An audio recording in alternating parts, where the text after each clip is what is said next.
네, 시청자 여러분 안녕하세요. 오늘 DB증권과 레그넘 투자자문이 함께하는 더블업 웹세미나 진행을 맡은 한지원입니다. 최근에 또 시장 변동성이 커지면서 투자자분들의 고민이 깊어지고 있는데요. 본격적인 시장 분석에 앞서서 대표님이 주신 오늘 자료 첫 페이지의 문구가 인상적이더라고요. 맹목적으로 꿈을 좇지 않고 목표를 쌓아간다라고 적어주셨는데, 이런 프레임워크와 함께 수익률과 변동성의 관계를 강조해 주셨습니다. 단기 고수익을 노리는 고변동성 집중 투자 스타일보다는 변동성을 관리하는 자산 배분 투자가 왜 지금 시점에 필수적인지 설명 부탁드립니다. 네. 사실은 제가 저희 레그넘이 시작한 지난 4년 반 동안 내내 강조했던 걸 네, 지금 몇 줄로 딱 요약을 해주셔서 되게 반갑고 감사하고요. 네네. 그런 기치를 내걸자 했던 게 그 수익률을 쫓지 않고 목표를 쌓아간다는 표현으로 제가 캐치프레이즈를 만들었는데, 우픈 현실이긴 하지만 지난 6월 22일이 우리나라 코스피의 역사적 최고점이었죠. 네, 9,114.55포인트. 그리고 어제까지 한 30%, 31% 정도 마이너스일 거예요. 많이 빠졌죠. 그런데 미국 S&P 500이 네. 같은 기간 동안 한 4% 가까운 플러스를 기록했습니다. 어, 물론 미국 시장이 우리나라 시장보다 더 우수하고 뛰어나고 그래서일 것만은 아닌 것 같고요. 언뜻 생각을 해보면 우리가 자산 배분이라고 하는 거는요. 정확하게는 자산군 배분인 거거든요. 네. 우리가 투자할 수 있는 자산의 종류라는 게 저희가 볼 때는 9가지가 있다고 봐요. 전 세계에서. 음, 주식, 실물, 채권, 부동산, 인프라, 헤지펀드, 통화도 이분. 이렇게 9가지가 있다고 보면 아까 제가 말씀드렸던 자산군이라고 할 때는 이런 우리가 보통 우리나라 투자자분들이나 웬만큼 뭐 최근 1년 우리나라 주식시장이 얼마나 화랑이었습니까? 네, 대부분 다 주식 투자하셨겠죠. 그것도 주식 중에 몇 개 소수 업종에. 맞아요. 근데 이제 자산 배분이라고 하는 건 그거하고는 아주 다른 패턴으로 접근하자는 컨셉이거든요. 음, 미국만 하더라도 워낙 사이즈가 커서 그럴 수는 있지만 제가 좀 미국 시장이 부러운 거는요. 그래서 저희가 미국 전문 투자를 하고 있는데 이 자본시장이라고 하는 시장 내에서 주식 시장이 차지하는 비중이 가장 크긴 하지만 네. 나머지 자산의 비중이 우리나라만큼 그렇게 아주 치우쳐져 있지 않다는 겁니다. 뭐 음, 시장이 가장 큰 시장이니까 그러겠죠. 그래서 쉽게 표현하면 자본시장 내에서도 주식시장, 채권시장, 뭐 인프라시장, 헤지펀드 시장, 음, 특히 미국 같은 데는 전 세계 투자계에서 뭐 침 좀 뱉는다는 전문가들이 다 참여하는 시장이잖아요. 그쵸. 그러니까 저희가 2020년에 굉장히 시장이 안 좋았을 때도 오히려 플러스 11% 수익을 냈습니다. 자산 배분형이. 이건 사실 대놓고 자랑하는 건데 그때 가능하게 했던 게 헤지펀드를 많이 활용을 했어요. 그럼 음, 우리나라에서 앵커님 한번 생각해 보십시오. 우리나라에서 헤지펀드 활용하려고 그러면 제대로 된 헤지펀드 전략이 있을까요?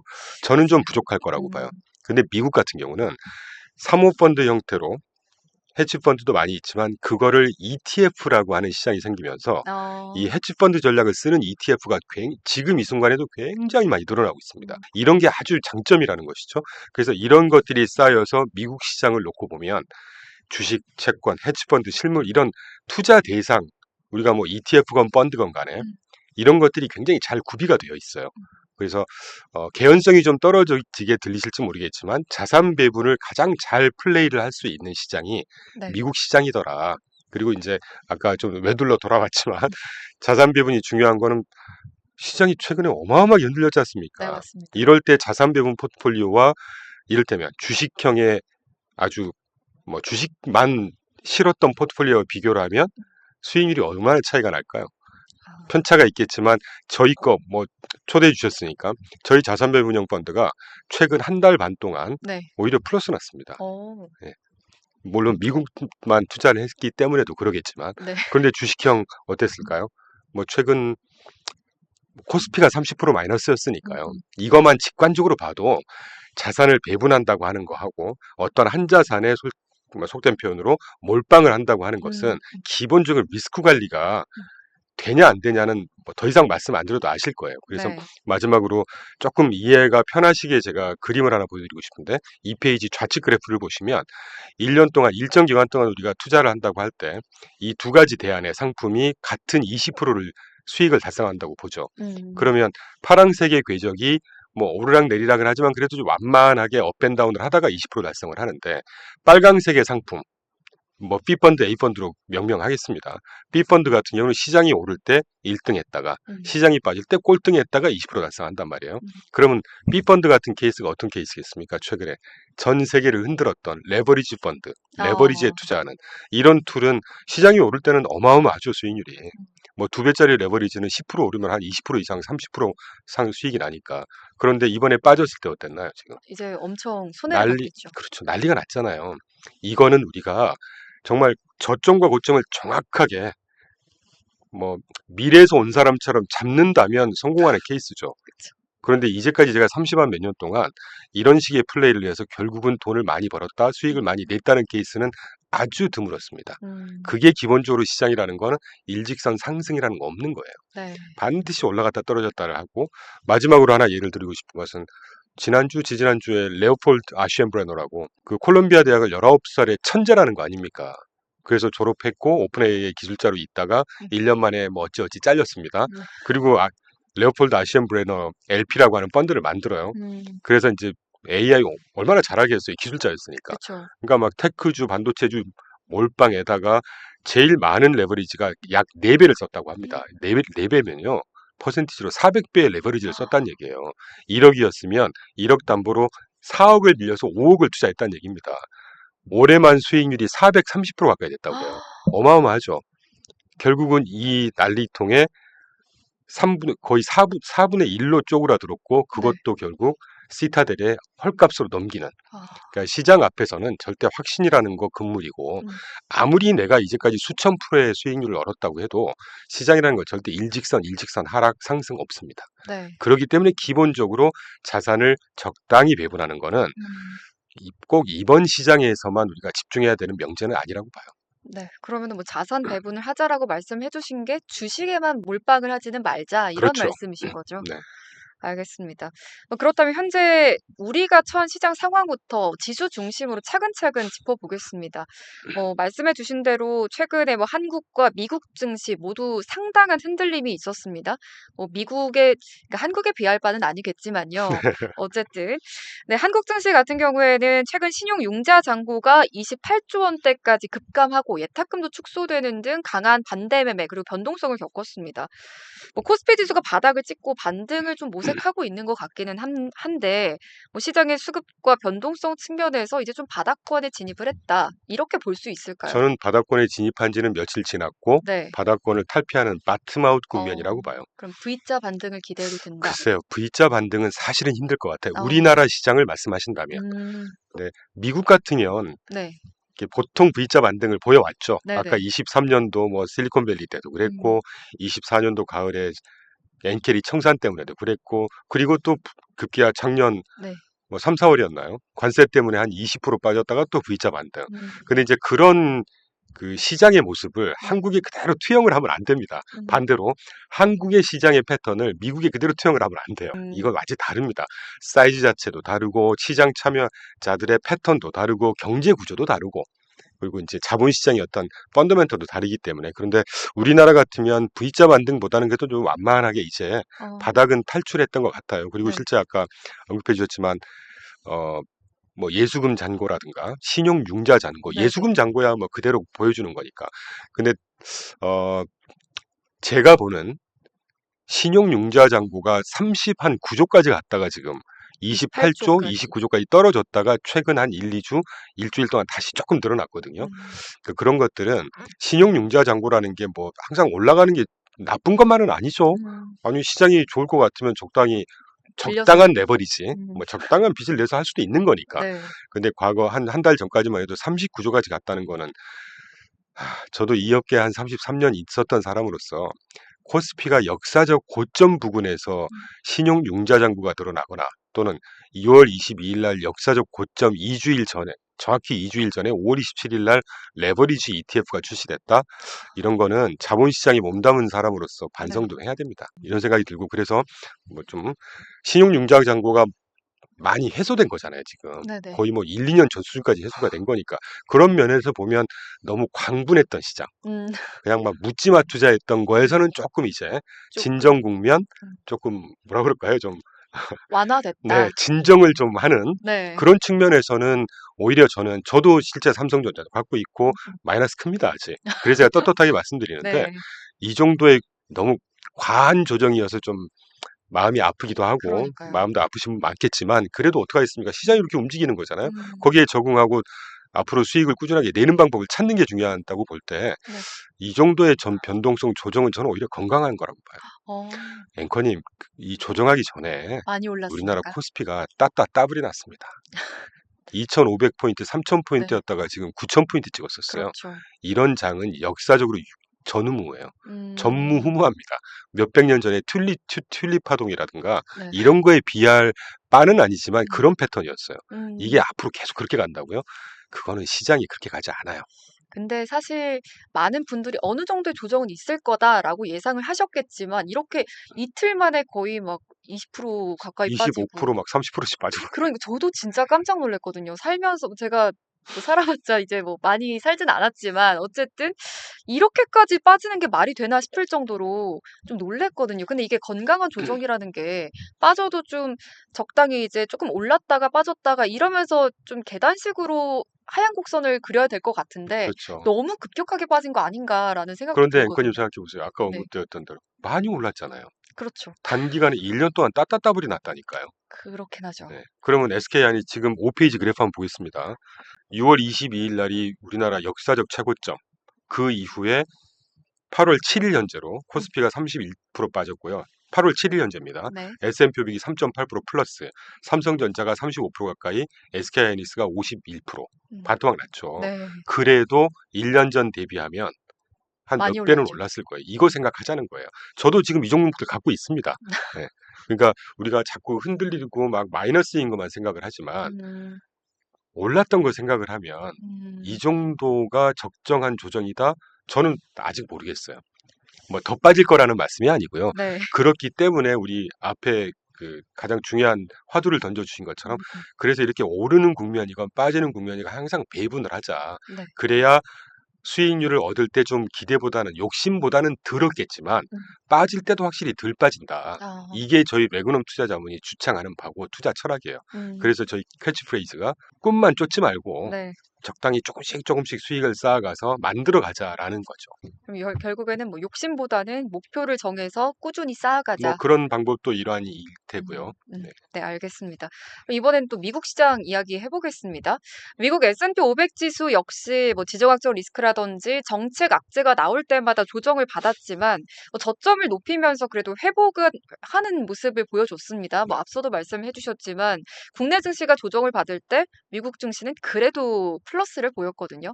뭐 최근에 이제 VIX 지수라든지 뭐 이런 변동성 지표를 볼 때 현재 미국 시장의 리스크 수준은 어느 정도로 평가하시는지 궁금합니다. 좀 어려운 질문을 주셨는데 네. 리스크라고 하면 앞으로 하락할 가능성이 얼마나 되느냐 또는 상승할 가능성이 얼마나 되느냐 뭐 단순하게 이렇게 한번 생각을 해보죠. 네. 저는 기본적으로 앞으로 제가 이제 방송 출연하고 하면서 앞으로 전망하는 거는요. 기본적으로 향후 6개월에서 한 1년 정도 타임스팬을 보고 전망하는 겁니다. 뭐 다음 주 어떻게 될지 다음 그거 아무도 모르는 네, 거거든요. 그럼요.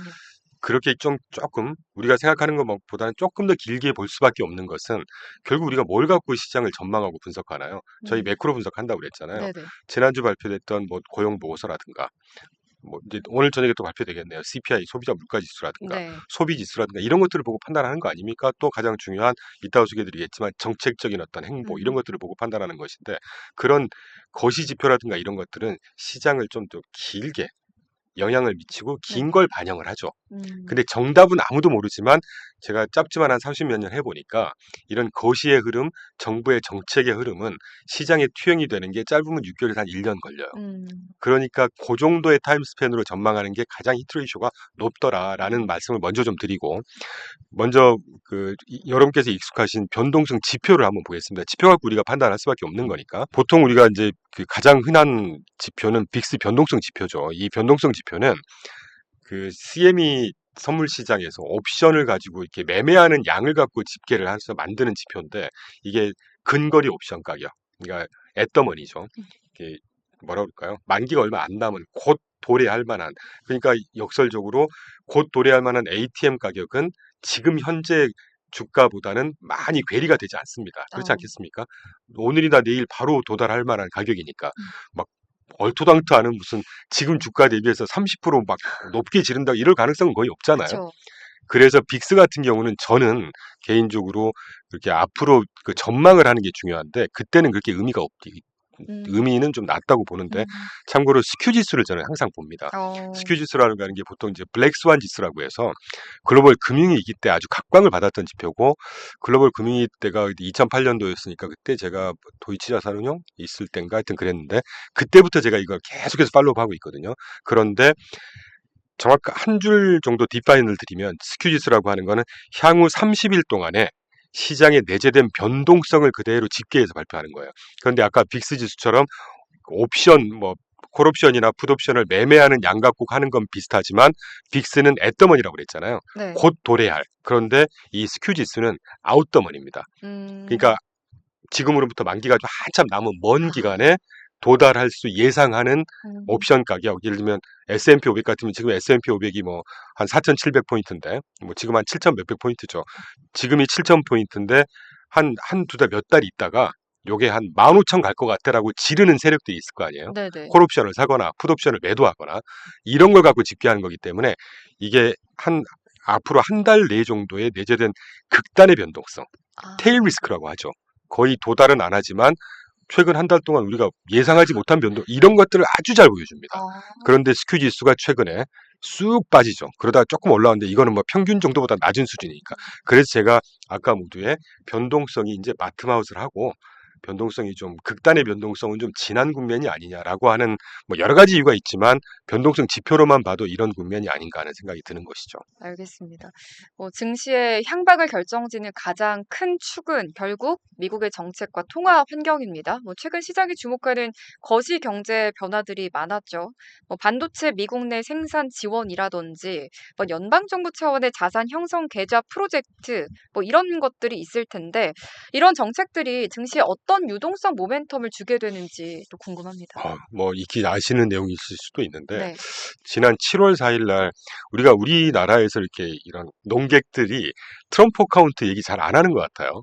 이게 트럼프, 폭발력이 그렇게 없는 거라고 생각을 하시는지. 근데 저는 개인적으로 이 트럼프 어카운트 굉장히 어, 시사하는 바가 굉장히 크다고 봐요. 어, 제가 와쉽게 오늘은 안 갖고 왔는데 그 1994년도부터 S&P 500하고 코스피 이 주가 흐름 궤적을 쭉 제가 매주 업데이트 하거든요. 네, 그려보면요. 한 30년 되지 않습니까? 94년도부터 본 이유는 우리나라로 말하면 우리나라 퇴직연금 있잖아요. 미국 네. 같은 401K라고 합니다. 그게 음. 80년대 후반에 시행이 됐다가 시행착오를 몇 번 겪다가 94년도부터 본격적인 성장을 하기 시작하거든요. 퇴직연금이란 게 그런 거잖아요. 뭐 앵커님이나 저 같은 네네. 직원분들처럼 급여생활자들의 일부를 퇴직연금 퇴직할 계좌로 때. 넣어서 회사도 내주고 똑같은 금액을 넣어서 주식에 일부 넣는다는 거 아닙니까? 그런데 우리나라는 위험 자산을 어느 정도 넣어야 음. 되니까 주식에 제한이 있는데요. 네. 미국 같은 데는 뭐 자꾸 안전 자산을 몇 프로 넣어라 이런 거 없어요. 음. 그냥 주식으로 다 넣을 수 있습니다. 어. 그런 자금들이 94년부터 본격적으로 증시에 들어가요. 음. 얼마나 한 번씩? 매달 한 번씩. 그렇게 해서 지금 현재 1년 동안 미국 증시에 속된 표현으로 따박따박 들어가는 규모가 한 5천억 달러라고 그래요. 5천억 달러면 얼마입니까 이게? 우리나라 또 환율까지 합치면 한 700조 원 됩니다. 이거를 나누기 12 해보세요. 그러면 뭐 한 달에 한 60조 원 이상이 음. 계속해서 주식으로 들어가는 거예요. 이거 무서운 겁니다. 뭐 여러 가지 이유가 있겠지만 아까 94년도부터 지난주까지 S&P 500의 달러 기준의 수익률을 보면 1300% 가까이 되고요. 네. 30년 동안 1300%입니다. 같은 기간 동안 코스피가 630% 정도 돼요, 수익률이. 한 반절 정도밖에 안 되네요. 나쁘지 않죠. 음. 이게 지난 1년 폭등하기 시작 전까지만 해도 300%에 불과했어요. 아. 30년 동안 300%입니다. 그런데 재밌는 건 아까 제가 말씀드렸던 S&P 500 30년 동안 1300% 상승했다고 그랬잖아요. 네. 이게 US 달러 기준이고 원화로 환산을 하지 않습니까? 네. 그러면 이게 2900%예요. 어. 30년 동안. 그런데 제가 이 설명을 지리하게 드린 이유는 이 트럼프 어카운트라는 게 그런 겁니다. 2025년부터 2028년까지 태어난 신생아들한테 네. 그냥 증권 계좌를 다 하나씩 만들어줘서 음. 100불 공짜로 1000불, 1000불을 공짜로 다 넣어줄게. 이게 금액으로 보면 1000불이니까 한 140만 원 얼마 안 되는 것 같잖아요. 그래도 많은 것 같은데요. 많, 신생아한테 많다면 많죠. 네. 이게 진짜 노리는 효과는 뭐였냐? 아까 제가 퇴직연금 쭉 설명을 드려서 그러면 퇴직자들 뭐 퇴직연금 갖고 있는 직원분들 다 합치면 전 미국 전역 인구가 3억 4천만 명 정도 돼요. 음. 3억 4천만 명 중에 일자리 수가 1억 7천만 개 되거든요. 어. 그런데 3억 4천만 명 중에 미국 인구 중에 국민 중에 증권 계좌를 안 갖고 있는 국민이 30한 7, 8% 된다고 그래요. 이 어. 37, 8%를 이걸로 싸그리 다 증권 계좌를 다 보유하게 해주겠다는 겁니다. 이게. 이거 속속들이 따지면요. 이 트럼프 어카운트 이게 그냥 무시할 만한 시그널이 아니에요. 그러니까 이런 식의 조치들이 매번 나오고 말씀이 나온 김에 제가 아까 그 분석을 할 때 미국의 정책 또는 어떤 한국과의 정책도 중요하다는 말씀을 드렸는데 네. 우리가 해묵은 얘기가 이미 돼버렸습니다.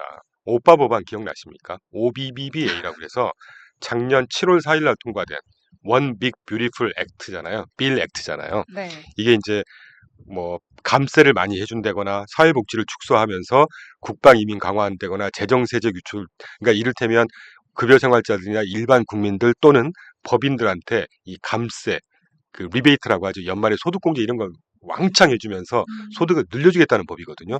이것뿐만이 아니라 2017년 트럼프 일기 때 이미 TCJA라고 해서 텍스컷 앤 잡스 액트라는 걸 이미 시행을 해요. 어. 이 텍스컷 앤 잡스 TCJA가 작년에 통과된 OBBBA의 원판입니다. 이걸 더 아. 강화한 게 OBBB예요.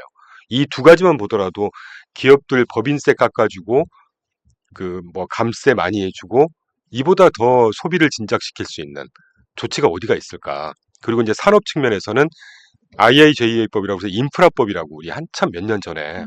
농객들 얘기하고 그랬는데 2021년도 11월 달에 통과된 인프라스트럭처 인베스트먼트 앤 잡스 액트라는 게 있습니다. 이게 쉽게 말씀드리면 미국 가보셨으면 아시겠지만 미국이 도로나 뭐 공공건물 있잖아요. 도서관, 시청, 청사, 병원 굉장히 납부돼 있어요. 네. 2차 대전 이후에 한 번도 쉽게 표현해서 개비를 한 적이 없다고 어. 그럽니다. 이거 다 전부 개비하자는 거예요. 그러면 거기에 산업 활동이 얼마나 활발히 활발하게. 지원을 받을 거며 음. 이거 아주 중요하게 봐야 되고 칩스 액트는 말씀 안 드려도 아시죠? 2022년도 8월 달에 통과된 전 세계 반도체 패권을 안 그래도 센 걸 더 갖고 오겠다는 거 아닙니까? 그쵸. 그래서 인텔, 마이크론 이런 것들이 주가가 센 게 다 여기에 직간접적인 영향을 받는 거예요. 그 이후에 IRA 이게 지금 그 인플레이션 리덕션 액트라고 해서 우리가 제목을 보면 그냥 인플레이션 완화하자는 법인 걸로 생각을 하지 않습니까? 네. 그거 아닙니다. 그때 한참 중국이 무슨 뭐 히토류 갖고 막 무역 뭐 하고 하니까 네. 그런 거 자체 조달하면서 뿐만이 아니라 신재생 에너지라든가 선진 기술 이런 것들을 국가적인 차원에서 끌어가자는 법이에요, 이게. 그럼 지금까지 제가 좀 지리하게 설명드렸던 요 5가지 정도 법만 딱 생각을 해보세요. 여기서 우리가 뽑아낼 수 있는 투자 아이디어가 얼마나 많겠습니까? 반도체는 뭐 이미 다 아실 테니까. 네. IIJA법 인프라스트럭처에서 제가 언뜻 가장 먼저 떠올랐던 투자 테마는 산업재예요. 음. 저희가 2년 반 전에 산업재 ETF를 넣었거든요. 네. 수익률이 어마어마합니다. 그래서 제가 방송에서도 네. 항상 앵커님들이 물어보세요. 그래서 지금 시점에서 어떤 걸 추천하세요? 그럼 제가 꼭 빼뜨리지 않고 했던 게 산업재입니다. 산업재 ETF요? 그렇죠. 저희는 ETF로만 투자를 하니까 그러니까 아. 저희가 뭐 이런 것들을 소개하자는 뭐 네. 질문은 아니셨는데 네네. 이렇게 정책적인 부분도 음. 부분이 아니고요. 정책적인 부분이 가장 큰 영향을 미치는 거예요. 거기에 이제 미국 시장 같으면 민간 부분의 어떤 다이나믹스라든가 지금 쉽게 말씀드리면 인터넷도 미국에서 발명됐죠. 우리 가장 많이 쓰는 내비게이션 미국에서 발명했습니다. 어. AI 미국에서 발명했어요. 애초에 처음 시작했습니다. 물론 이것도 역사를 좀 훑어보면 네. 1980년대 중반에 일본이 음. 그 패블리스에서 반도체 제조하고 석권할 때 그때 일본 뭐 연구기관에서 인공지능이라는 걸 처음 시작을 해요. 어. 그런데 이제 뭐 이러니까 미국이 욕을 먹기도 하는데 DARPA라고 국방부 산하의 고등연구계획국이라는 데가 아까 말씀드렸던 내비게이션, AI 뭐 이런 거 다 발명한 곳이거든요. 어. 거기서 뺏어 갖고 와서 이제 본격화를 시키죠. 일본에서. 일본에서 처음에 주창했던 아이디어를 갖고 와서 어. 미국에서 그걸 본격화를 합니다. 그러니까 음. 우리 또 지금 AI 시장 어디가 석권하고 있습니까? 미국에서 처음 시작해서 미국이 석권하고 있잖아요. 그렇죠. 이런 것들이 쉽게 표현드릴 수 있는 민간 부분의 경쟁력, 다이나믹스라는 거죠. 정책 실효성과 민간 부분의 다이나믹스가 가장 잘 돌아가는 시장이 미국 시장이더라. 어떻게 말씀드리다 보니까 미국을 제가 홍보하는 사람처럼 말씀을 드리지만 네. 뭐 저는 떳떳하게 이런 말씀 드리고 싶어요. 우리가 투자하고 있는 뭐 금액이 뭐 1,000만 원, 1억이면 그 중에 최소 3분의 1은 미국 시장에 반드시 배분을 하셔라. 네. 이것도 자산 배분. 네. 그러니까 뭐 자산 배분이라는 게 꼭 주식에다가 채권을 꼭 섞어야만 자산 배분이 아니잖아요. 그렇죠. 한국 주식도 갖고 있으면서 미국 주식도 갖고 있는 지역별로도 분산하는 것도 자산 배분의 일종입니다. 통화를 분산하는 것도 자산 배분의 일종이에요. 저희 자산 배분은 그렇게 하고 있는데 네. 아무래도 그런 식의 좀 투자 아이디어를 항상 고민을 좀 하시고 실행에 조금이라도 옮기시면 네. 시장이 올라갈 때 좀 덜 올라갈 수 있어요. 빠질 때는 방어력이 확실히 좋습니다. 네. 근데 그러면은 오를 때도 별로 시원하게 못 오르고 빠질 때는 방어가 되지만 그러면 좀 투자하는 재미도가 좀 떨어지지 않을까요? 우리가 재미로 투자하나요? 아니요. 내 소중한 자산을 어떻게 하면 지키고 조금씩 늘려가는 게 자산의 투자 음, 게임입니다. 그렇군요. 재미로 투자하시면 안 됩니다. 네. 아까 그래프 한번 다시 볼까요? 5페이지 한번 다시 보시죠. 그래프에서 파란색 그래프가 올해 1월 1일부터 지난 8월 7일까지 S&P 500의 주가 흐름이에요. 네. 빨강색이 코스피의 흐름이고 보라색이 삼성전자, 밑에 주황색, 오렌지색이 SK 하이닉스거든요. 주가 흐름을 한번 봐보세요. 파란색 S&P 500 견조하죠. 네. 견조하네요. 이렇게 보면 재미는 없죠. 그런데 빠질 때 안 빠지지 않습니까? 네. 이게 자산 배분의 힘이라는 거고 꼭 자산 배분이 아니더라도 투자가 이렇게 가야죠. 재미가 있고 없고는 전혀 얘기가 다른 얘기입니다. 이거는. 네. 아주 좋은 질문 주신 거예요. 죄송합니다. 제가 재미를 얘기해서.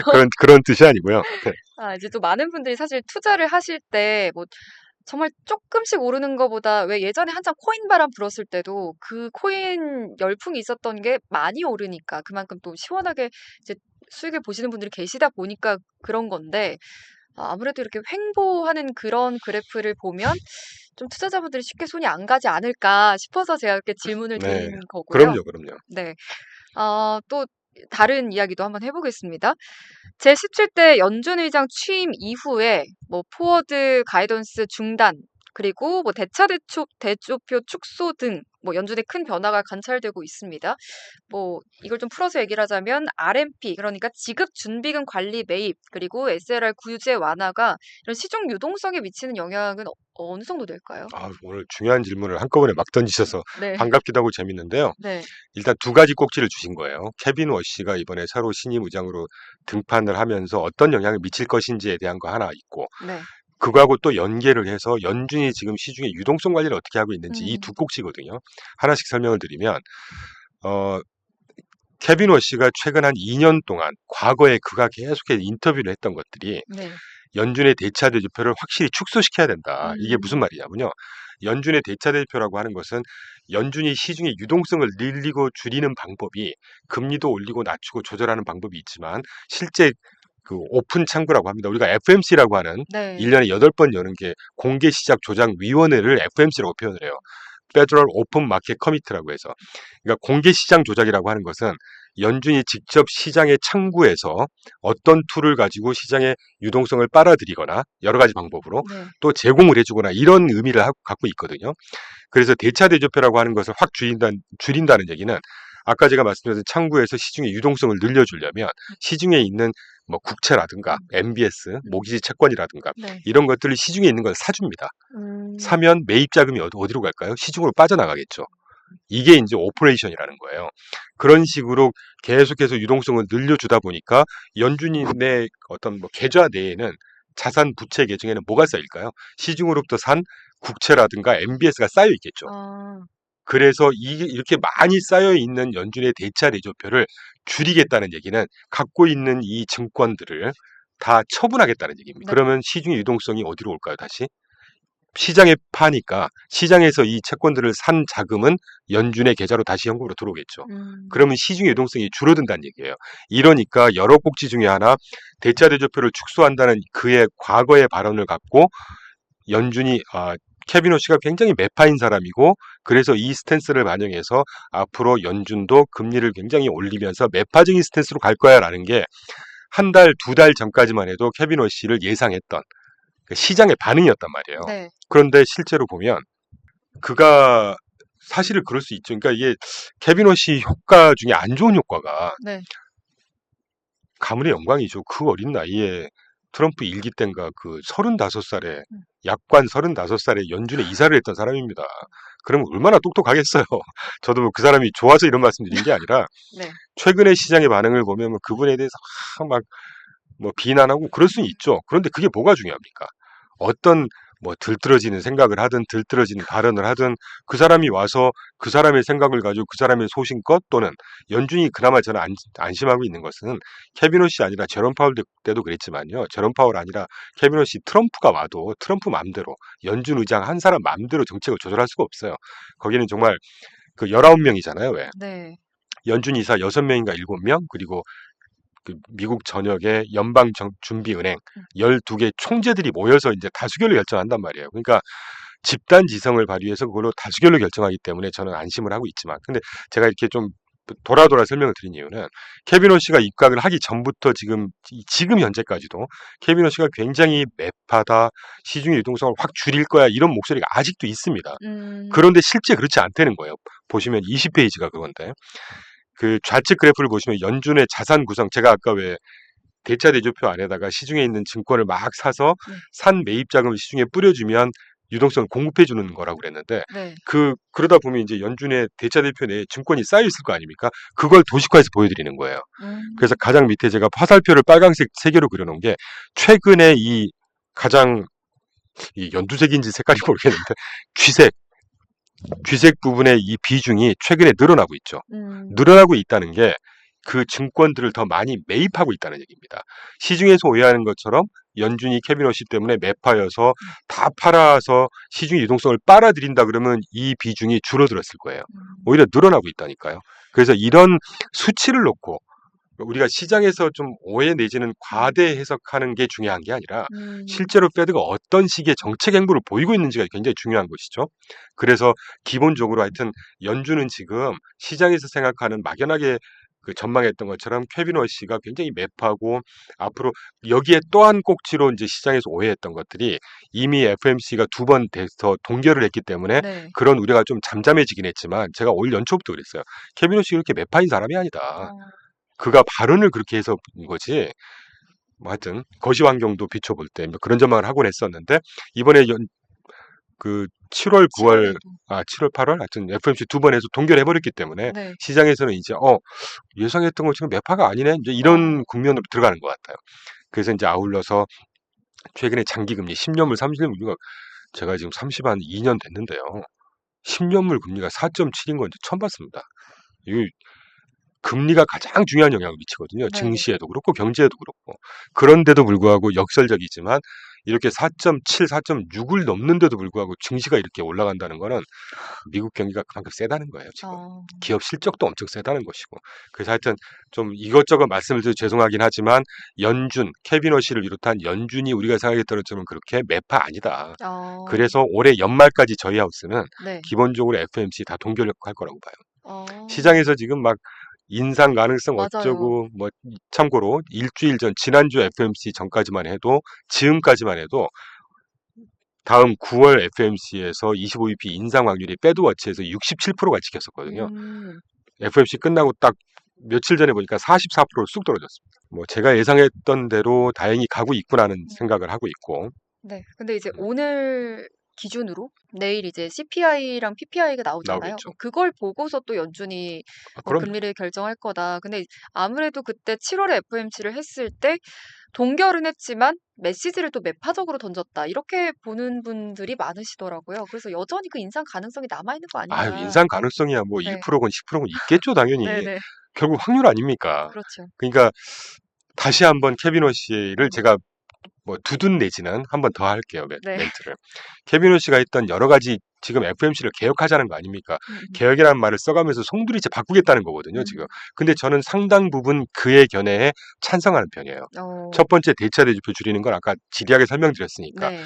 사실 연준이 그동안에 연준은 감독기관이잖아요. 네. 그런데 2008년도 글로벌 금융위기 때 8조 달러를 부렸습니다. 공개된 것만. 그리고 좀 줄이다가 팬데믹이 터져가지고 또 5조 달러를 부렸어요. 음, 음. 앵커님 8조 달러, 5조 달러 이게 얼마나 큰 규모냐면요. 우리나라 1년 GDP가 1.9조 달러예요. 그래서 2022년도에 하이퍼 인플레이션이 왔던 겁니다. 자, 음. 그러면 연준이 국회, 의회로부터 공식적으로 부여받은 미션, 법적인 미션 두 가지예요. 뭐죠? 완전 고용, 물가 안정. 음.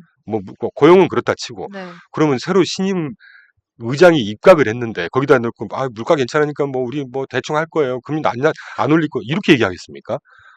당연히 명분 의회로부터 부여받은 음, 물가 무조건 잡겠다, 반드시 잡겠다. 음, 아니 그렇게 얘기한 게 뭐가 매파라는 겁니까? 네, 그러니까 제가 방송에서 이 표현 계속 썼는데 네, 너무 당연히 하는 말을 가지고 너무 너무, 과대해서 그래요. 음, 그래서 기본적으로 매파가 아니다는 말씀을 드리고 싶고 또 네, 하나는 이제 그래서 9월 또는 9월 이후에 연준이 금리 행보를 어떻게 할 거냐 음, 그건 결국 우리가 전망의 영역입니다. 음, 그럼 이제까지 발표된 거시 지표만 한번 보자고요. 지난주에 PCE 발표됐죠. 지지난주인가요? 오히려 헤드라인 PCE가 마이너스였어요. 네, 물가가 지금 급격하게 안정되고 있는 게 실제 그림입니다. 음, 시장에서 예상하는 가장 큰 꼭지 중에 하나가 중동 전쟁이 지금 뭐 서로 MOU 체결 하는 것 같더니 다시 막 맞아요. 싸우고 하니까 딱 여기까지만 생각을 해요. 그래서 이제 물가가 다시 뛸 거야. 음, 중동 전쟁이 격화되니까 유가가 또 뜰 거야. 그래서 물가 뜰 거니까 그래서 연준이 금리를 올릴 거고 매파일 거야. 네, 이거는 전망이 아니고 이런 식의 논리는 상상이죠. 아니 음, 실제 데이터를 놓고 판단해야죠. 중동 전쟁 지금 격화되고 있는 건 맞아요. 근데 하루가 다르게 계속 협상되고 있을 것 같다. 오늘 제가 오면서 보니까 파키스탄에서 발표를 했는데 네, 이란하고 미국하고 또 곧 협상할 것 같다. 맞아요. 왔다 갔다 합니다. 근데 음, 진짜 중요한 건 뭡니까? 유가가 지금 얼마인가요? 서부 텍사스산 중진일 기준으로 제가 들어오기 전에 확인해 보니까 80달러 좀 많이 넘는, 올라서 83불입니다. 음, 이게 심각한 겁니까? 바이든 정부 때 85불에서 100불이었어요. 음, 이번 중동 전쟁 때 중동 전쟁 초 때만 해도 제가 아주 리스펙하는 뭐 골마삭스라든가 모건 스탠리 어마어마한 하우스에서 150불 갈 거고 300불 갈고 콜했죠. 그렇게 갔나요? 100불 딱 한 차례 찍히고 계속 떨어져서 평균 80불 초반이었어요. 아, 인플레이션 문제 안 됩니다. 중요한 건 아무리 격화됐다고 하는 뭔가 비관적인 뉴스가 나와도 유가가 뜨지 않고 있는 거예요. 음, 유가가 뜨지 않고 있으면 무슨 인플레이션을 걱정할 필요가 뭐가 있습니까? 이제까지 그렇습니다. 네, 그럼 오늘이나 내일 발표될 CPI도 제가 볼 땐 그렇게 심각하게 뜨지 않을 거예요. 왜냐? 아, 우리가 가장 우려했던 유가가 지금 안정적이잖아요. 음, 전쟁 직전에 60불 갔던 게 과하게 낮았던 겁니다. 제가 이렇게 한 30 몇 년째 보니까 국제 유가 평균이 65불에서 85불이에요. 그게 평균이에요? 네.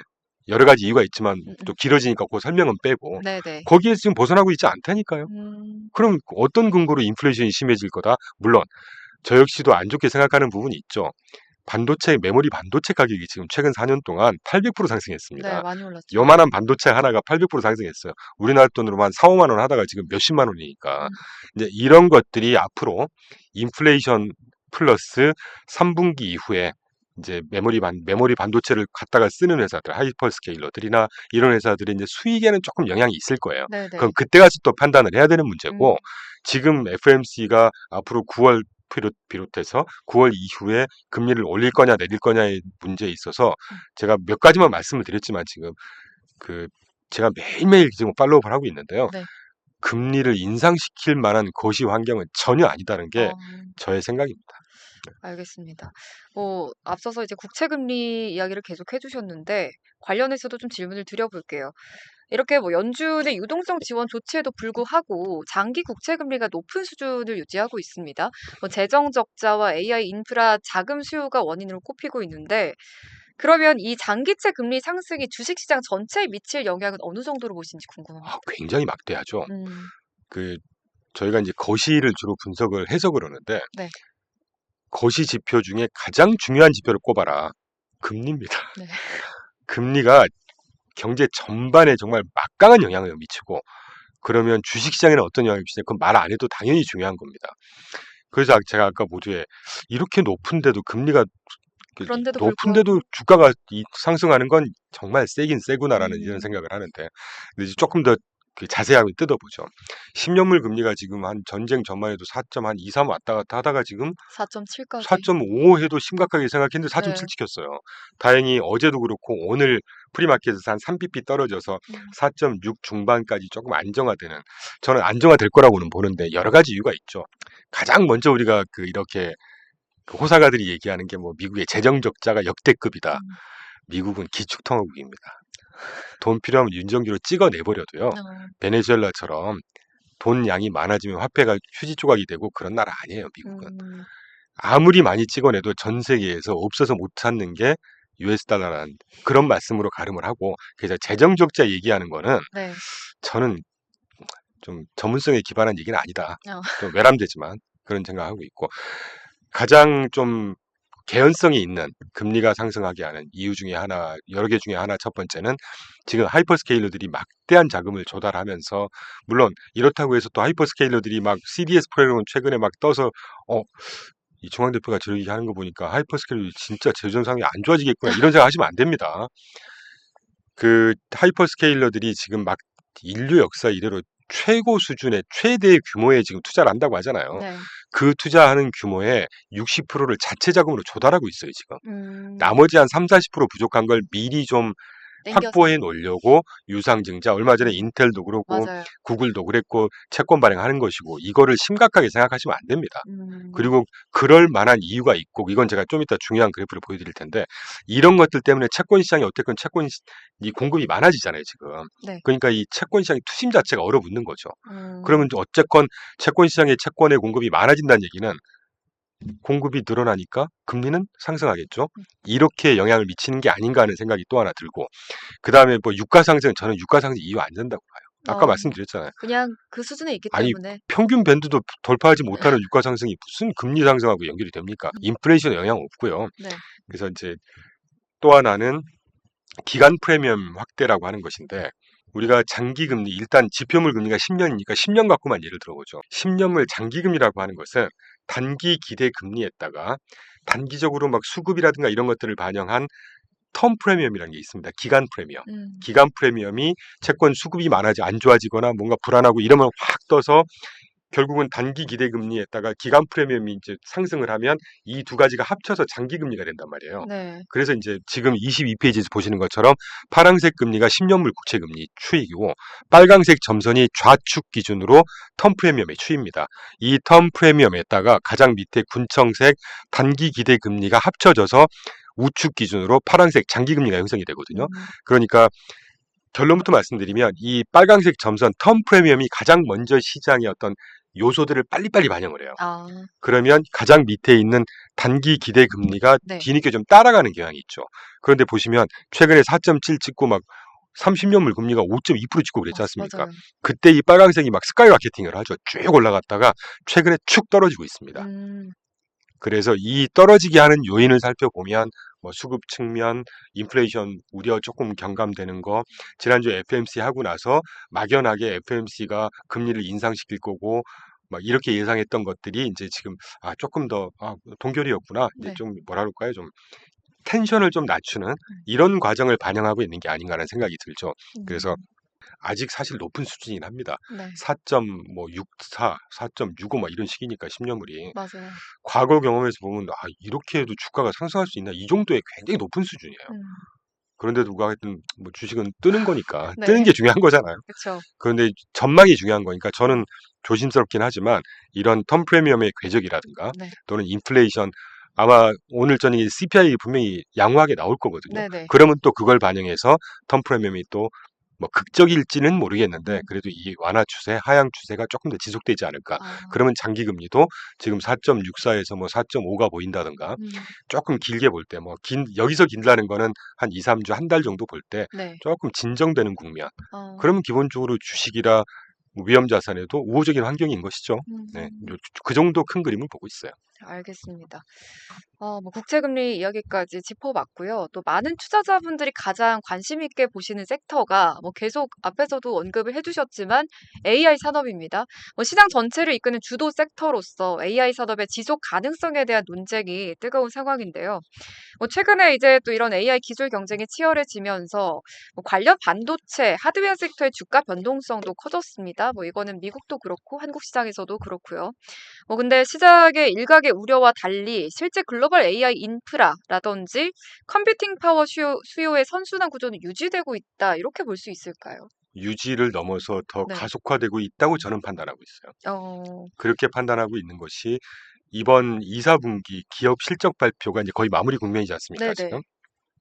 지난주 금요일 연재로 500개 S&P 500 중에 이제 86% 기업이 실적 발표를 했고 이번 주까지 합치면 거의 90% 발표됐겠네요. 그럼 이제 중요한 기업들이 엔비디아, 브로드컴 정도가 남았는데 이번에 실적 발표에서 확실하게 우리가 확인하고 가는 것은 좌측 그래프에 마이크로소프트, 오라클, 구글, 아마존 우리가 요번에 이제 그런 질문을 제가 많이 받았어요. 이번 기업 시장에서 가장 중요하게 뭐 어떤 걸 보셨나요? 전 두 가지만 봤습니다. 음. KPX 투자가 계속 될 건지. 음. 앵커님 아시겠지만 이번에 뭐 구글부터 시작해서 네. 모두 다 증가시키겠다고 얘기했죠. 그럼 네. 일단 그건 해도 된 거고. 가장 중요한 두 번째는 클라우드 매출이 성장할 건지. 클라우드 매출이 중요한 거는 지금 보시는 그래프가 클라우드 매출이 전년 동기 대비해서 얼마나 늘어났느냐거든요. 클라우드 매출이라는 거는 AI 성장을 그대로 확인할 수 있는 분야잖아요. 이게 지금 마이크로소프트가 전년 동기 대비해서 클라우드 매출이 84% 상승했고요. 네.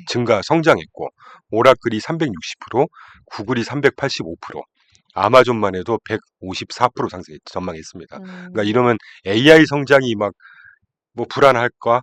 AI에서 실제로 얘네들이 돈을 벌어들이고 있을까? 이 이슈는 끝났다고 봐야 돼요. 네. 어. 네.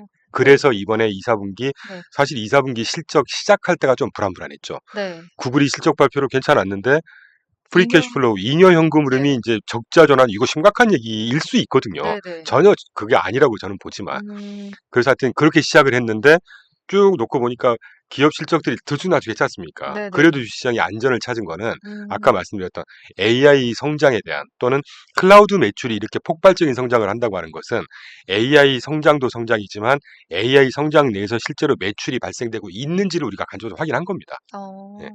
근데 그게 그래서 뭐 기업별로 다른 건 아닌가요? 기업별로 당연히 다르죠. 네네. 그래서 기업별로 이렇게 봤을 때 이제 클라우드 매출이 잘 나온 기업은 주가가 또 괜찮게 갔고 그렇죠. 잉여 현금 흐름이 나오지 않은 좀 마이너스로 전환이 된 그런 기업들은 주가가 그걸 또 반영을 했던 것 메타 같은데. 대표적으로 잉여 현금 흐름이 안 좋았던 전망이 구글하고 메타였는데 네. 구글 좀 흔들리다가 괜찮다가 이제 전문 인력들이 막 몇 명 빠져나간다 빠져나가 해서 조금 흔들흔들 하고 있는데 네.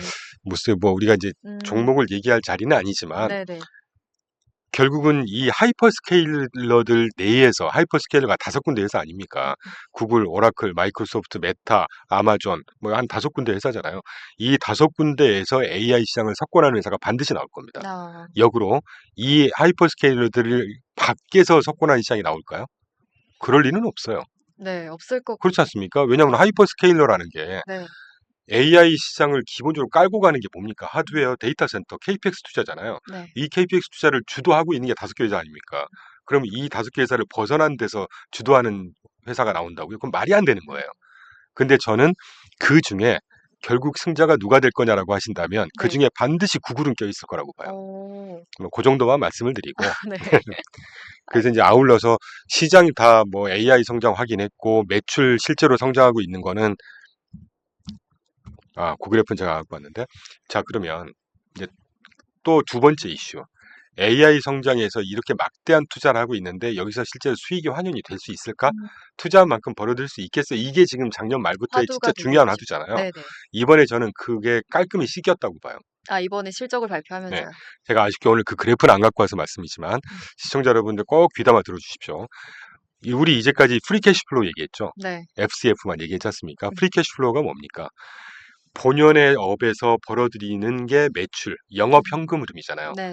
영업에서 벌어들여야 이걸 가지고 투자도 하고 남은 돈 가지고 프리 캐시플로우에서 배당도 하고 하는 거 아닙니까? 그러니까 우리는 지금 섣부르게 프리 캐시플로우만 봤어요. 음. 그런데 진짜 지금 단계가 중요한 건 영업에서 실제로 돈을 벌고 있는지가 중요한 거죠. 네. 그래서 클라우드 매출이 중요한 것처럼 그래서 요번에 OCF를 제가 방송에서 계속 강조하고 있습니다. OCF. 오퍼레이팅 캐시플로우라고 해서 음. 영업 현금 흐름이 실제로 나오고 있는지를 요번에 확실히 확인했어요. 근데 음. 아쉽게 제가 그 그래프를 안 갖고 왔는데 아까 네. 5군데 그 하이퍼스케일러들이 네.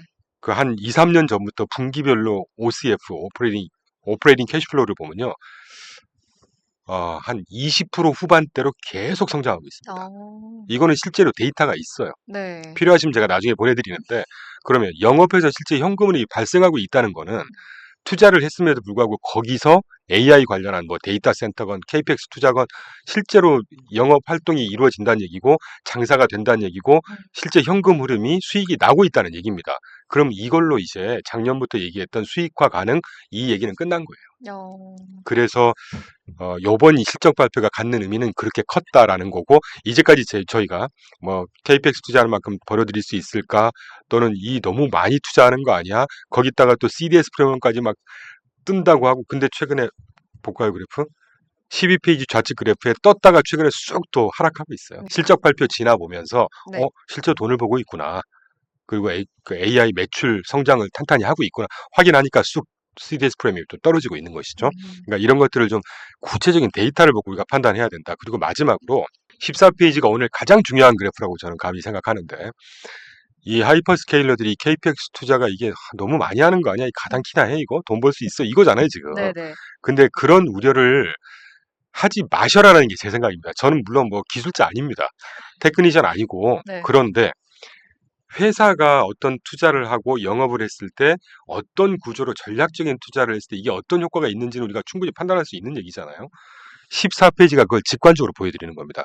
최근에 가장 각광받는 회사 마이크로소프트 아마존이죠. 네. 아마존이 그래프에서 보시는 것처럼 2021년 7월부터 2022년 12월 1년 반 동안 주가가 56% 하락해요. 어. 그때 무슨 일이 있었냐니까 21년부터 22년까지 인프라 투자를 어마어마하게 합니다. 그 기간 동안에. 물류센터 자동화 투자 그때가 그 팬데믹 끝자락이거든요. 아, 그러네요. 다 회사들 멈춰 있을 때 그러니까 굉장히 경영 능력이 뛰어난 거죠. 이거 본받아야 됩니다.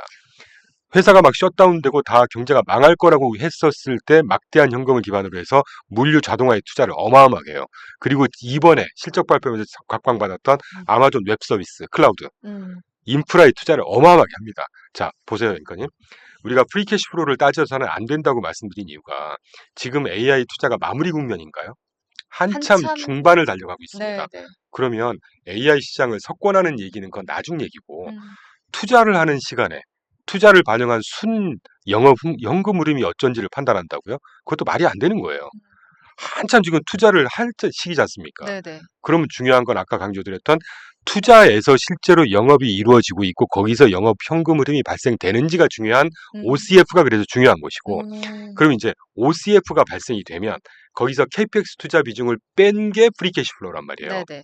그러면 KPX가 어떤 효과가 있는지를 한번 살펴보자는 거예요. 이 그래프를 통해서. 아까 막대한 투자를 했다고 했지 않습니까? 밑에 그 파란색 그래프가 넷인컴, 아마존의 넷인컴, 분기별 넷인컴입니다. 그리고 그 주황색 그래프, 지금 마이너스 영역으로 쑥쑥 떨어지고 있는 게 순현금, 잉여 현금으로 프리캐시 플로우예요. 그러니까 실제로 우리가 우려하는 그런 그림이에요, 지금. 왜냐하면 KPX 투자를 너무 많이 하니까 네. 현금을 갖고 있는 양이 줄어들겠죠. 빚도 내겠죠. 한참 그랬었단 말입니다. 그래서 그때 주가가 많이 그래서 반토막이 나요. 56%. 그런데 23년도부터 25년도까지 한 3년 동안 이 막대한 투자를 했던 거에서 영업이 잘 되고 매출이 일으켜지고 현금 흐름이 빵빵하게 늘어나면서 지금 잉여 현금 흐름이 어떻습니까? 탄력적으로 상승하죠. 네. 넷인컴도 지금 현재까지 상승하죠. 물론 24년도부터 잉여 현금 흐름이 다시 줄어들고 있는 건 이번 AI 투자를 또 하기 때문에 그런 겁니다. 자, 그러면 메타나 구글이나 마이크로소프트나 저 같은 사람도 이걸 읽는데 거기에 실제 앞으로 파이프라인을 쭉 계산해서 이런 시나리오를 다 돌려보고 몇천억 투자하는 게 아닙니다. 이거 몇십조, 몇백조씩 투자하는 거예요. 그럼 모든 전문가들이 붙어서 이거 다 시뮬레이션 하지 않겠습니까? 우리만 해도 이 아마존이 인프라 투자를 막대하게 손실을 보는 것처럼 했다가 막대한 수익을 벌어들이는 걸 그리고 그 기간 동안에 이걸 반영한 주가가 몇 배가 더 상승한 걸 봤는데 지금 하이퍼스케일러들이 투자를 안 할 이유가 어디 있을까요?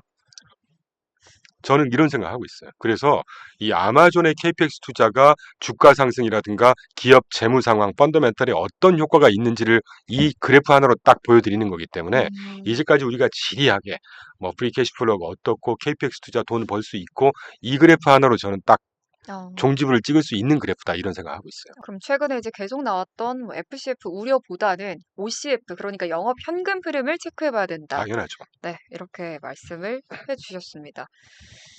마지막으로 이제 증시의 펀더멘털인 실적 지표들을 정리하면서 또 투자자분들이 가져가야 할 핵심 포트폴리오 전략 한번 살펴보겠습니다. ADP 민간 고용 지표와 트루플레이션 기준으로 물가 안정세가 확인되고 있습니다.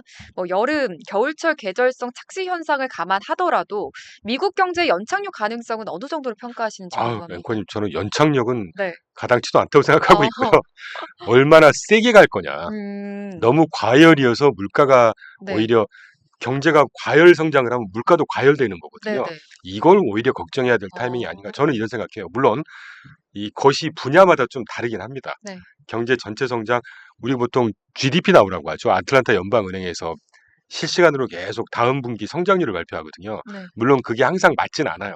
하향 조정이 되곤 하는데 지금 다음 3분기, 3, 4분기 그 분기 GDP 성장률이 몇 프로 찍히는 줄 아세요? 5% 찍히고 있습니다, 지금. 음, 이게 조절해서 한 2%로 떨어질 텐데 네. 전 세계 1위 경제대국입니다. 1위 경제대국이 분기별로 2% 이상 성장하고 있어요. 어, 이게 얼마나 대단한 거냐면요. 우리나라 GDP가 1.9조 달러잖아요. 네. 미국 GDP가 32조 달러입니다. 아, GDP로만 보면 우리나라 15배예요. 15배짜리 경제가 1% 성장할 때 그 절대 수치하고 음, 1.9조짜리가 3% 성장할 때 절대 수치를 따지면 얼마나 되겠습니까? 요 정도 차이 납니다. 이런 의미를 잘 보셔야 돼요.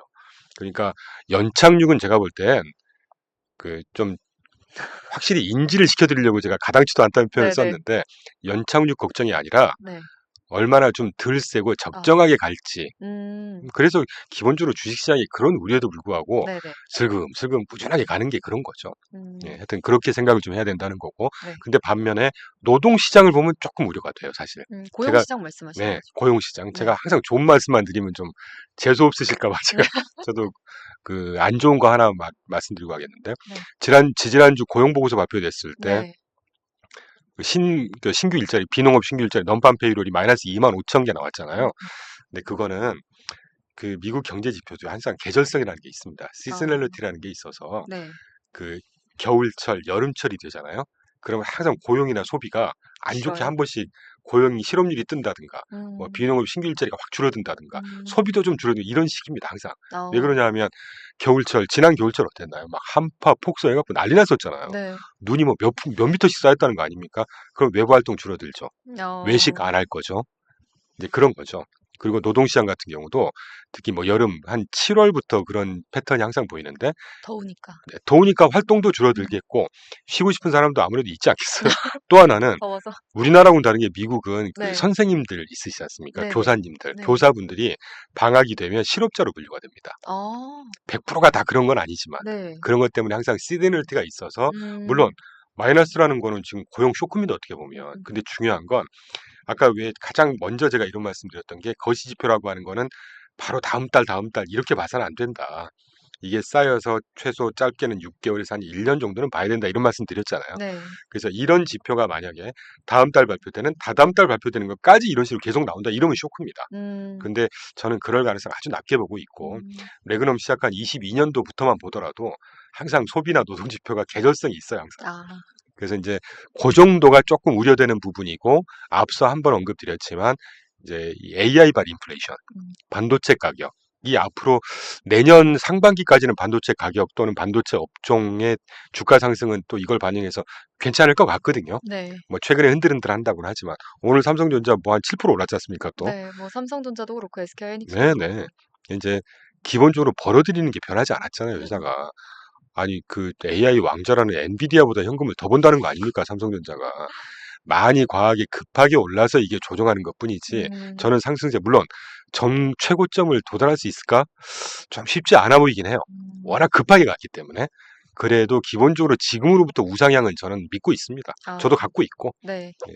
그래서 거시 지표를 보면 이제 고용 시장이라든가 인플레이션 정도가 늘 중요한 거지만 조금 어떤 뭐 외부성 조금 불안해 보이는 측면도 있으나 지금 현재 오늘 현재까지는 뭐 주식을 하락하게 하거나 음, 기간 조정을 하게 오거나 뭐 하게 만들거나 하는 이런 재료가까지는 보이지 되지는 않고 않을 것 있어요. 같다. 네네. 그냥 단순히 계절성으로 봐도 될 것 뭐 같다. 그래도 될 것 같아요. 아, 이제까지 그랬습니다, 아, 사실. 네. 알겠습니다. 또 S&P 500 기업들의 어닝 서프라이즈 비율이 견조하게 유지되면서 두 자릿수 이익 성장을 이어가고 있습니다. 뭐 현재 주요 대형 기술주 섹터의 밸류에이션 수준을 고려해 봤을 때 주식 자산 내에서 뭐 지수형 ETF라든지 섹터별 비중 조절은 어떻게 가져가는 게 좋을까요? 앞서서 뭐 이제 자산 매분 말씀을 해주셨는데 네. 부탁드립니다. 일단 첫 번째 자산군으로 볼 때는 네. 주식은 뭐 압도적으로 많이 가져가야죠. 음, 그렇다고 많이 가져가야 된다고 하니까 막 90%씩 저희 기준으로는 네. 많이 가져간다는 건 한 60% 정도가 어, 됩니다. 절반보다 조금 뭐 6, 70%. 6, 70%? 그리고 채권은 당연히 지금 늘 때가 아니죠. 좀 길게 보면 늘 때일 수도 있어요. 그런데 이 채권 금리라는 게 급하게 저도 안정화될 거라고는 했지만 4.6에서 4.4 가고 그거 쉽지 않거든요. 네. 4.6, 4.5 정도 그 정도만 해도 저는 뭐 음, 주식시장에는 큰 저촉 사항은 안 된다고 보기 때문에 그래서 한 6개월, 1년 텀으로 본다면 채권을 지금 플레이하기에는 조금 조심스러운 구간이다. 오히려 그런 대안보다는 그 실물 자산, 부동산, 인프라 이런 거. 물론 좀 그 전문 지식이 있으신 분들은 네. 아니 한입 갖고 왜 두 말을 하니? 고금리 우려된다면서 부동산을 왜 추천하니? 이런 질문이 분명히 나오실 거예요. 네. 제가 다른 프로에서 꼭 그렇게 댓글이 있거든요. 네. 그런데 고금리이기 때문에 부동산이라 리츠의 기준가는 좀 무거울 수 있어요. 그런데 인프라나 부동산이 이 배당이 저희도 리츠 포트폴리오가 있는데요. 제일 많이 나오는 배당이 1년에 13%, 14%씩 나옵니다. 평균이 8%, 9%예요. 그 정도면 상당히 기본적으로 수익률을 깔아주는 역할을 충분히 그러네요. 할 수 있지 않겠습니까? 그런 식으로 좀 섞는 게 어떠신가 하는 음. 생각이 들고 이제 이거는 자산군별로 그렇고요. 네. 이제 귀한 자리 불러주셨으니까 그 주식 내에서 저희는 뭐 종목 갖고 플레이를 안 하니까 네. 테마만 좀 말씀을 드리면 AI는 기본적으로 지금 저는 이제 시작이라고 봐요. 어. 여기서 반도체 갔다가 뭐 갔다가 이런 병목 현상 때문에 왔다 갔다 하는 건 뭐 자연스럽게 이걸 또 대응하기 위해서 반도체는 저는 당연히 있어야 적어도 된다. 적어도 내년 한 상반기까지는 확실히 갈 수 있는 여지가 보입니다. 음. 그렇고 이제 추가적으로 다음 어떤 분야가 바틀렉이 있고 좀 왔다 갔다 할 거냐. 그 반도체라는 프레임워크도 여러 가지가 있잖아요. 반도체 중에 뭐 GPU, 메모리, 아, 그쵸. 뭐 또 소프트웨어, 뭐가 있을까요? 소프트웨어도 있을 거고 또 뭐가 있을까요? 뭐 광통신 있을 것이고 데이터 센터. 데이터 센터, 그러니까 데이터 센터 안에 들어가는 게 아, 뭐 데이터 센터 짓는 또 산업재도 있을 것이고 네. 또 여기 모든 프레임워크를 관통하는 음. 교집합으로 수혜를 받는 게 저는 전력 인프라라고 봐요. 아, 전력 설비 에너지 인프라. 쪽. 제가 작년부터 이 말씀을 드렸는데 우리나라에선 최근에 이제 좀 계속 네. 올해 한 초반 이후부터 이렇게 회자가 되기 시작하는데 네. 저희는 뭐 작년부터 이미 반영하고 있었고 음. 그런 전력 인프라가 상당히 이 병목 왔다 갔다 하는 거에 없이 네. 정말 꾸준하게 영향을 받을 그리고 음. 이제 조금 병목은 있을 수 있겠지만 왔다 갔다 할 수 있겠지만 넥스트 AI의 병목 버틀넥 테마가 뭐냐 광섬유일 것 같고 이미 그건 이미 시작했습니다. 광섬유는 요 며칠 전에도 뭐 많이 트럼프 발언 올랐죠. 때문에 막 올랐다가 또 빠졌다가 이제 이런 모습은 좀 있을 텐데 네. 그런 것들을 좀 눈여겨보시고 제가 가장 저희 회사의 성격에 맞게 가장 AI 관련해서 길게 투자를 지금도 하고 있는 게 산업재예요. 아, 아까 말씀을 네, 해주셨잖아요. 모두에도 산업재 ETF. 언급드렸죠. 예. 산업재가 우리가 업적으로 보면 별로 재미없게 느껴지지 네. 않습니까? 산업재가 이런 겁니다. 데이터 센터 다 때려 짓는 거잖아요. 음. 자재 만들고 조달하고 옮기고 때려 짓고 설비 갖다 넣어서 조립하고 이거 다 산업재입니다. 음. 저희가 지금 3년째 갖고 있는데 네. 11산 수익률 보면 상당해요. 그래서 요 한 몇 가지 정도 네. 한번 보시면 어떨까? 음. 그리고 이제 이렇게 생각하실 수도 있겠죠. AI 말고 다른 업종은 어떠냐? 아니 AI에서 충분히 그 이상 벌 수 있는데 네. 굳이 뭐 다른 업종을 볼 필요가 있을까? 근데 아까 이제 몰빵 하지 말라고 하셨잖아요. 아니죠. AI 내에서도 지금 여러 얼핏 가지가 제가 많으니까. 추천드리는 몇 개 언급한 것만 테마만 봐도 몇 개입니까 지금? 음. 반도체, GPU, 산업재, 파워 음. 인프라, 광섬유, 어. 뭐 에너지 인프라, 뭐 요거만 해도 한 5개까지 다양하니까. 되잖아요. 이제 크게 봤을 때는 어쨌든 AI라는 키워드로 같이 올라가는 거기 때문에 네. 저는 이제 그것도 뭔가 조금 리스키하지 않나. 네, 약간 이제 충분히 그런 그렇게 생각하실 수 있죠. 예. 그래서 여쭤본 건데 이제 그건 어쨌든 그 안에서 다 다른 섹터 업종이기 그럼요. 때문에 몰빵 투자 아니고 분산 투자다. 그럼요. 그렇게 생각할 수 있죠. 네. 그리고 저희는 반도체 중에 대만 포트폴리오를 따로 또 갖고 있습니다. 대만이요? 네. 음. 그러면 자연스럽게 US 달러 통화 해지가 되잖아요. 그럼 어. 메모리의 또 핵심 플레이어가 TSMC고 음. 대만 ETF가 최근 수익률이 어마어마해요, 또. 그래요. 네, 그러니까 제가 100%다 말씀을 안 드려서 그렇지 아까 제가 언급드렸잖아요. 통화로도 해지 배분할 수 있을 것이고 지역별로도 배분할 수 있을 거다. 제가 오늘 드린 말씀에 답은 다 있습니다, 사실. 아, 네. 알겠습니다. 네, 오늘 뭐 이렇게 긴 시간 동안 뭐 거시 경제 환경부터 연준의 통화 정책, 그리고 AI 산업의 실체와 시장 전체 실적 흐름까지도 굉장히 밀도 있게 짚어주셨습니다. 네, 마지막으로 오늘 참여해주신 투자자분들께 레그넘 투자자문에서 제안하는 더블업 자산 배분 전략 한 줄 요약 부탁드립니다. 여러분 자산 배분이 굉장히 중요한데 자산 배분의 저는 핵심 키워드가 빠질 때 안 빠지게 해야 된다고 생각해요.